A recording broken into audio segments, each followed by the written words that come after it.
Olá, estudantes da terceira série do ensino médio. Hoje, a nossa aula de matemática, nós vamos continuar o nosso estudo sobre números complexos. Hoje, especificamente, eu dei dica em vídeos anteriores a representação gráfica, que é extremamente importante para a gente conseguir relacionar os números complexos dentro de um plano. Vamos lá, então. Nós vamos continuar fazendo reconhecimento da necessidade da gente ter uma ampliação dos números reais, que a gente está agora trabalhando dos números complexos, que é exatamente uma ampliação desse conjunto.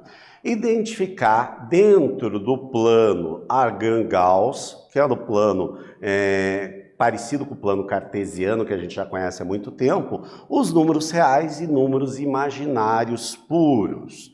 E resolver problemas trabalhando com os números complexos. A gente já sabe fazer adição, subtração de números complexos, multiplicação e divisão. Então a gente vai fazer aplicações desses conteúdos que a gente já trabalhou em vídeos anteriores. Então vamos lá. Já sabemos os nossos objetivos que a gente já tem há um bom tempo e o objetivo específico da aula de hoje. Então pensar um pouquinho.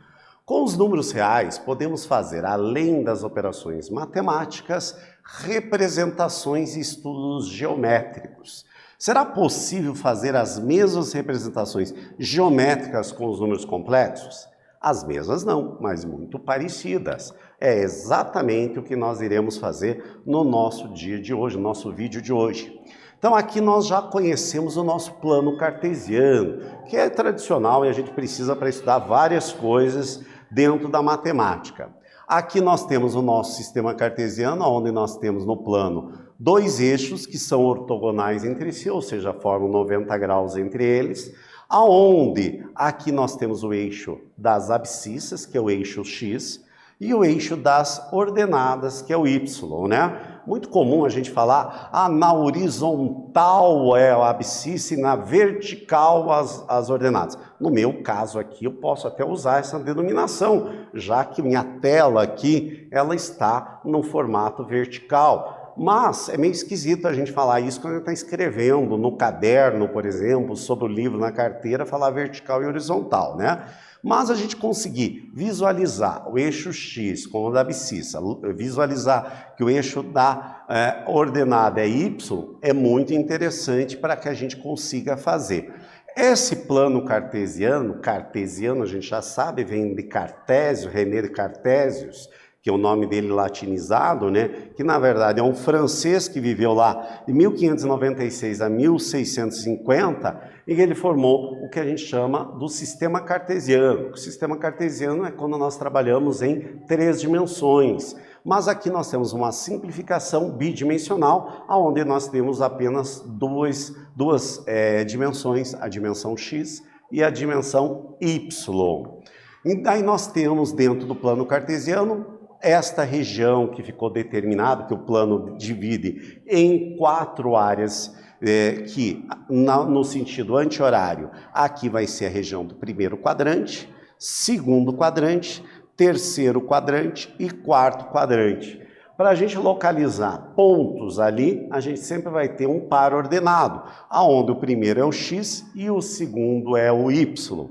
Por exemplo, este ponto que está no primeiro quadrante, o primeiro é o X, que é a abscissa, que vale 2, e a ordenada vale 1.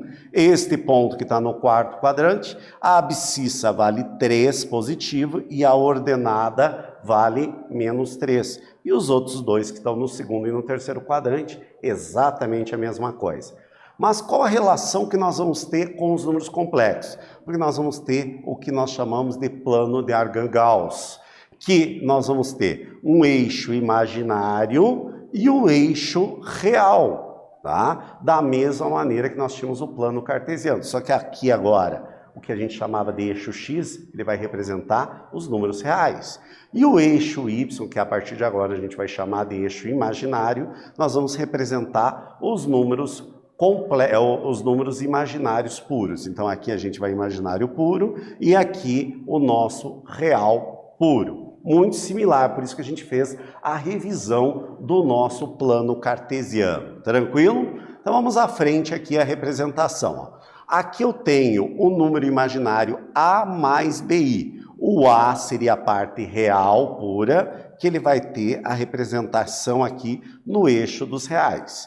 E o B, que seria a parte imaginária pura, ele vai estar representado aqui. Então aqui vai estar o A e aqui vai estar o B. Por exemplo, ó, eu tenho o número imaginário C, o complexo Z, igual a 6 mais 4i. Então aqui no eixo dos reais vai estar representado o 6 e no eixo dos imaginários o valor de 4. Ou seja, ele também vai ser representado através de um par ordenado, aonde o primeiro valor vai ser o real e o segundo valor vai ser o número imaginário. Baseado nisso, eu tenho aqui os pontos A, B, C e D, E, F, G e H nesta figura. Eu quero que vocês vão escrever olhando cada um dos pontos, conforme a gente viu o exemplo anterior, e me dizer o ponto A, que número imaginário que ele está representando, a parte real e a parte imaginária, e depois cada um deles ali. Vou dar um tempinho para vocês resolverem e já voltamos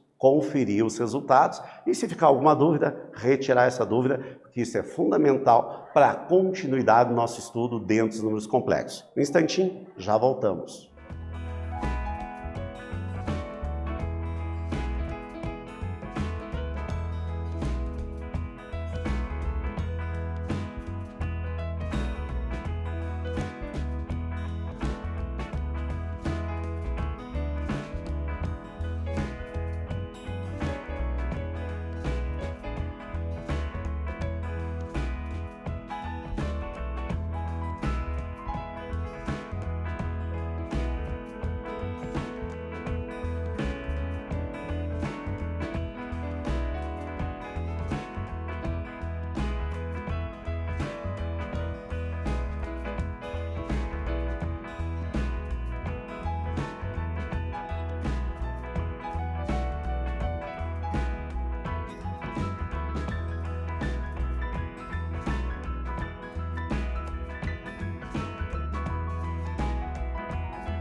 Então, galera, muito simples, muito tranquilo. Ah, tá tranquilo, mas quem teve alguma dúvida, vamos tirar agora, porque essa representação vai ser muito utilizada para o nosso futuro estudo dentro dos números complexos. Então, vamos lá.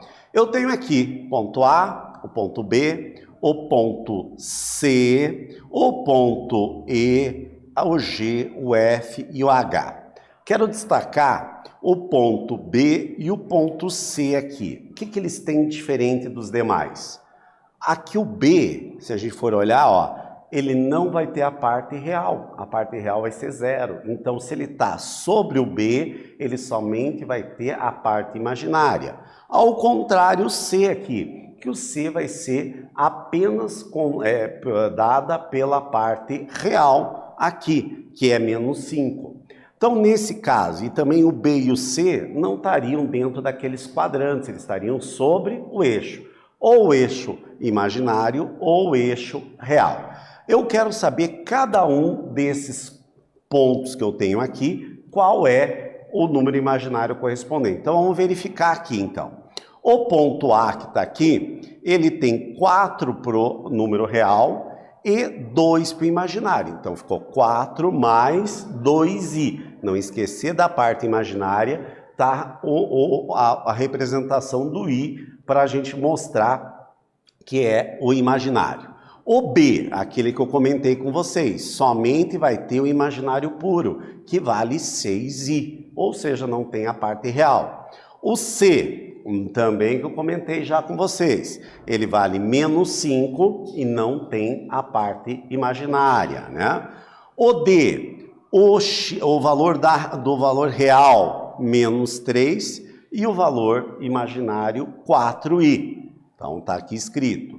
O E está aqui. Então, 1 para a parte real e menos 2 para a parte imaginária. Então, 1 menos 2i. O F onde que está? Está aqui. Então, ele vale 3 para a parte real e 3 para a parte imaginária. Então, ficou 3 mais 3i. Tomar cuidado com os sinais. G, 4 para a parte real e menos 2 para a parte imaginária. Então, portanto, o G é 4 menos 2i. E o H, por final, menos 3 para o X, menos 3 para o Y. Vocês viram que eu representei os números aqui, os números complexos, pelas letras. Não tem problema essa representação, porque eles estavam representando exatamente esses números através dos pontos localizados no sistema de Argand-Gauss. Joia? Então vamos à frente, nossa aula está bem tranquila hoje. Desafio aqui, observando os pontos A, F, G e H, quais são as características dos números complexos que a gente pode identificar? Então vamos lá, vamos localizar o A, o F, o G e o H. O que tem de diferença dos outros números que eu já destaquei quando a gente estava resolvendo exatamente o praticando 1 que a gente fez ali? O que difere? Difere daquelas duas características que eu usei, deixa eu voltar aqui, do B e do C. Que do B e do C nós tínhamos ou real puro ou imaginário puro. Nesses outros pontos aqui, eles têm uma parte real e outra parte imaginária, não é verdade? Então, eles representam sempre uma parte real e outra parte imaginária entre eles. E tem mais outra característica, ó. O A e o G, qual é a característica que nós temos também? Esse A está representando 4 mais 2i e o G está representando 4 menos 2i, que é a representação que a gente já trabalhou no vídeo anterior, que é o conjugado. O conjugado é aquele que só muda o sinal da parte imaginária, que é diferente de quando a gente chama do oposto ao número complexo. Por exemplo, se eu fosse fazer o oposto de A, eu trocaria aqui o sinal da parte real e também da imaginária. Nesse caso, o A e o G são números complexos conjugados entre eles. Tem uma representação geométrica conjugados. Tranquilo? Já o ponto F e o ponto H, o que eles são? Ó, 3 e 3. Aqui, menos 3 e menos 3. Aquilo que eu acabei de falar. Eles são opostos, né? Esse número aqui é oposto a esse, que muda os sinais dos dois valores. Tinha observado isso quando a gente estava fazendo o primeiro exercício? Acho que não. Mas agora, vocês, a partir de agora, vão começar a olhar durante a representação qual a representação do conjugado e a representação do seu oposto. Agora vamos para o segundo exemplo, o segundo exercício de prática que nós vamos fazer. Seja os números complexos Z1, que é menos 3 mais 2i, e Z2, que é menos 2 menos i. Represente geometricamente os resultados de Z1 mais Z2, Z1 menos Z2 e Z1 vezes Z2. Ou seja, vocês vão fazer as operações aritméticas, matemáticas que a gente tem e vamos representar no sistema de Argand-Gauss este resultado desses dois números dentro do sistema Argand-Gauss. Um instante para vocês fazerem e já voltamos conferir o resultado que vocês produziram, ok? Só um instantinho.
Galera, estamos agora fazendo uma junção da aula anterior, do vídeo anterior e o conteúdo que a gente está falando agora, que é o sistema de Argand-Gauss. Vamos fazer as operações e também vamos fazer a representação geométrica deles. Então vamos lá. A letra A eu vou fazer a soma. Então Z1 mais Z2. Temos ali os valores de Z1 e Z2, então vamos pegar o Z1 mais o Z2. Somamos a parte real com a parte real, então menos 3 menos 2, menos 5.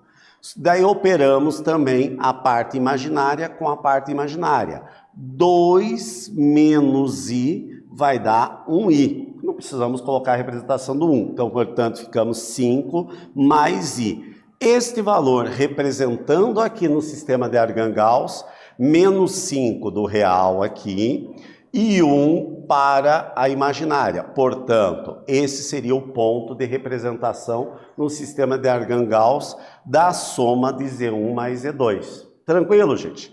Vamos ver agora quando a gente vai fazer agora a subtração. Então, nós temos o Z1 e o Z2. Quando nós vamos fazer a subtração, na verdade, nós estamos aqui com o sinalzinho menos. Significa que eu vou trocar todos os sinais que eu tenho aqui dentro. Ou seja, eu vou ter o número oposto. Então aqui ficou mais 2, mais 1. E daí fazemos da mesma maneira a soma. Parte real com a parte real, menos 3 mais 2, menos 1. Parte imaginária com parte imaginária, 2i mais i, 3i.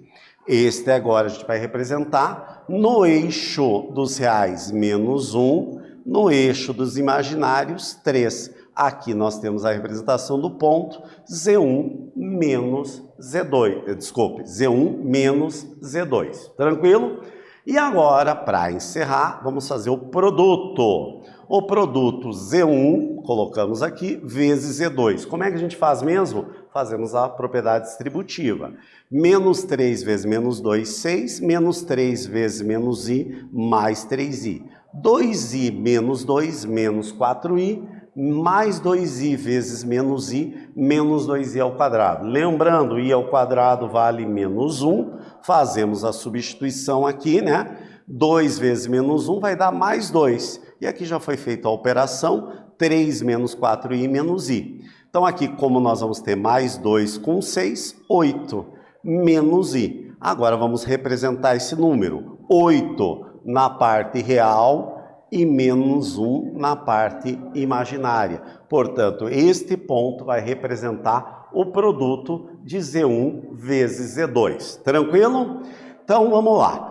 O que a gente viu hoje? A gente viu a representação geométrica dos números complexos dentro do conjunto, dentro do plano de Argand-Gauss que a gente viu. Nós vimos que aqui nós temos o eixo real e aqui nós temos o eixo imaginário e aqui nós temos o ponto que representa exatamente o número complexo dentro desse nosso sistema de representação dos números complexos. Nesse vídeo a gente falou especificamente sobre a representação e relembramos as operações que a gente já viu no vídeo anterior com os números complexos. Espero que vocês tenham gostado.